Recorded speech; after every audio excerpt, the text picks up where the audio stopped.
Now, nuclear power generation is kind of making a comeback. It's, in fact, a dramatic comeback because the demand for more electricity is there. Everybody wants sustainable, non-polluting. Well, nuclear, since the 1960s, we've been saying nuclear is non-polluting unless there's an emergency. And that only happened a couple of times in the history of humanity. And that was because of irresponsibility. But nuclear has new, smaller plants that can be controlled almost entirely by artificial intelligence.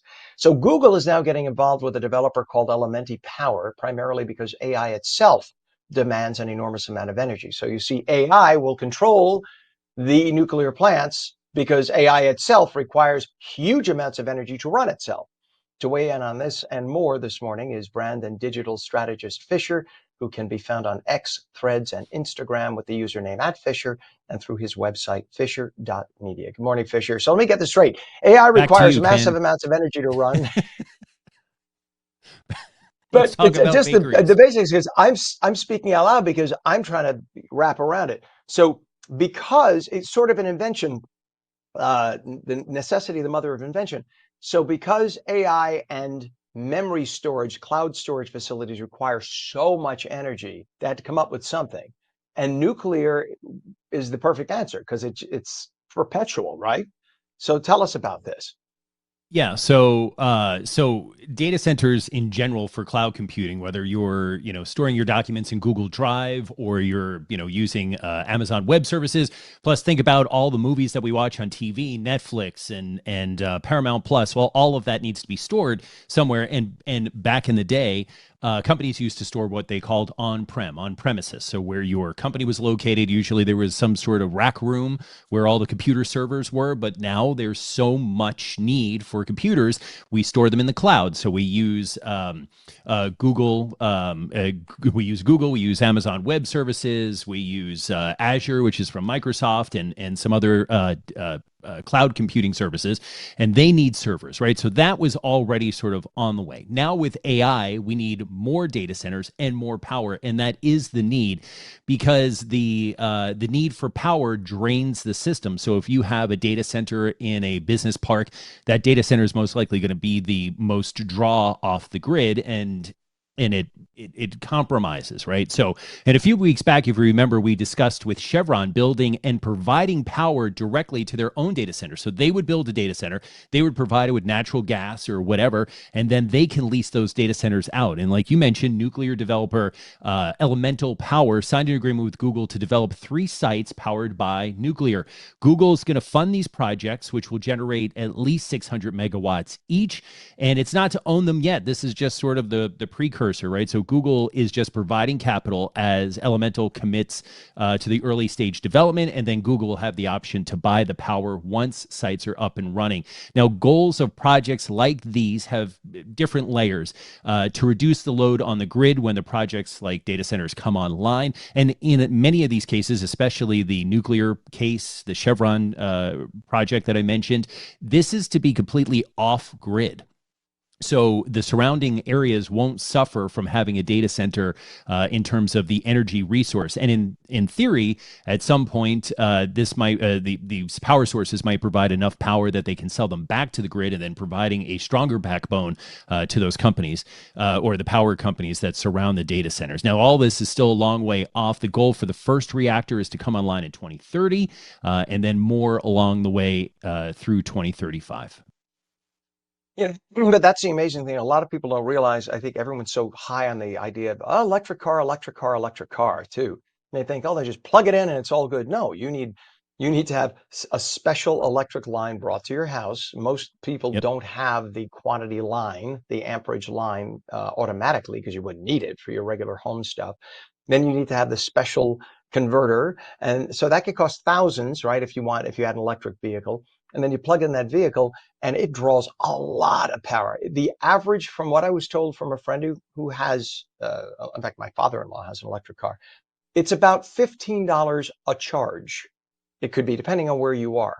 So when you do the weight, it's like, all right, how much is it to fill up on a tank of gas versus how much does it cost to fill up on a charge? It's not that it's still better, but it uses a lot of electricity.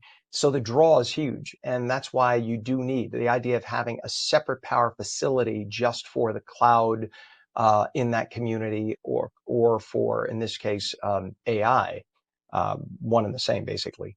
That it's makes sense, but I think a lot of people think that electricity is just there, and that there's enough electricity in your local plant, and boom. Well, that's why we have brownouts in the summer, because everybody's putting on their air conditioning, and there just isn't enough supply. And this is in a time when we have everybody with more energy efficient air conditioning and energy efficient light bulbs, and we're still having brownouts, which tells you that you need something better, and this is the perfect answer. And then there's some good news too for those flying out of Newark Liberty Airport. What is this about United with its upgrades and a little deal with Elon? Yeah, I can't speak for getting the airlines or the airplanes off the ground or landing on time, but I can tell you that United Airlines will begin rolling out this week Wi-Fi powered by Elon Musk's Starlink to their more than 1,000 planes. The benefit of Starlink, besides stable internet and fast speed, is that you're going to be able to use the internet from the time you board to the time you deplane at your destination. Wi-Fi will be free. You just need to have a Mileage Plus account. If you fly United a lot, you already do. It's their frequent flyer account. If not, you could sign up for free. And while you'll have the fast speeds, you'll need to agree no phone calls, no FaceTime, no video meetings, all of the normal stuff, so you don't tick off the neighbor in the seat next to you. Why United? This is sort of a long time coming. United currently has 4 different vendors providing internet for their fleet. So often you have to log into one vendor on one type of plane or one leg of the flight and then another vendor. So having Starlink will give you a more consistent experience, and it's great. I happen to fly Delta, and they upgraded their Wi-Fi a long time ago. You have to have a Sky Miles account, same deal. So this is going to be it's definitely a long time coming for United, and it'll be great and reliable. Yeah, so you don't want the guy next to you saying, "Hey, Charlie, look, let me show you this. Come on." Nope, that That's would be Aunt Lottie, you. by the way. That would be you. Yeah. Oh, Aunt Lottie's back. Oh, fantastic. Yeah. Hey, How come you don't Charlie, ask look, me to I'm speak on the Italian? plane. You hold up. Hey, look. You see the guy behind me on the plane? I could just see it. I would be that person, the person behind, giving the flipping the bird. I almost did that, by the way, just now. Almost flipped the bird to give an example, but I'm so glad I did not. But We all because are. that frame of video would have been seized by somebody online, and that would have been my forever rest of my life. What was my career? Yeah, it would have been Anyway, me. you would have been in the frame. That's a good thing. Yeah. Oh, Um, no, but the amazing thing here is that I love that Elon Musk's system, Starlink, works while on the plane. The question is, and you may or may not know the answer to this, because I don't, and that's why I'm asking. Is it that there will be a receiver dish on the surface of the plane transmitting and receiving, and then it will Bluetooth to the phones and computers on the plane? Or is it that, no.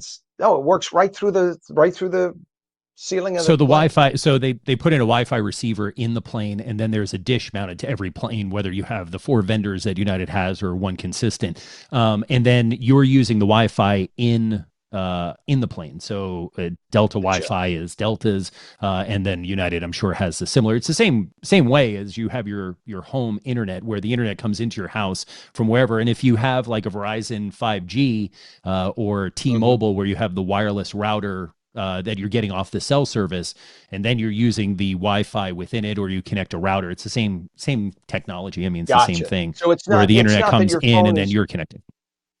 it's not that the phone is directly receiving it from the satellite. It's the plane No, is no, acting no. as the receiver, and then it Yep, translates that to and your then it's phone using on board Wi-Fi. through a Yep. router system. Gotcha. Well, that's Yes, and it's look, a it's still recommendation amazing. for anybody that travels: get a VPN, Huh. virtual private network, for your phone, for your computer, for your iPad or your tablet, whatever it is, and make sure you connect through that, because you are in an open public system. And if you're checking your Yep. bank and you're checking your email and you're using your passwords, you want a VPN no matter what.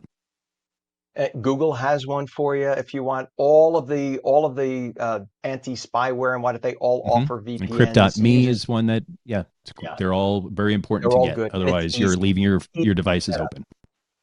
especially during a nice 4 hour plane ride when somebody has lots of spare time to Yes. peep into your account. So, absolutely. All right. Listen, Fisher, thank you. We always love having you on. Brand and digital strategist Fisher, found on X, Threads, and Instagram with username at Fisher, and through his website, fisher.media. Check him out, and he can help you out with a lot of things too. Thanks for coming on this morning. Yeah. Tech support. Yes, he could help you out with the Google. That's right. Thanks. All right, Fisher. We'll check you again next week.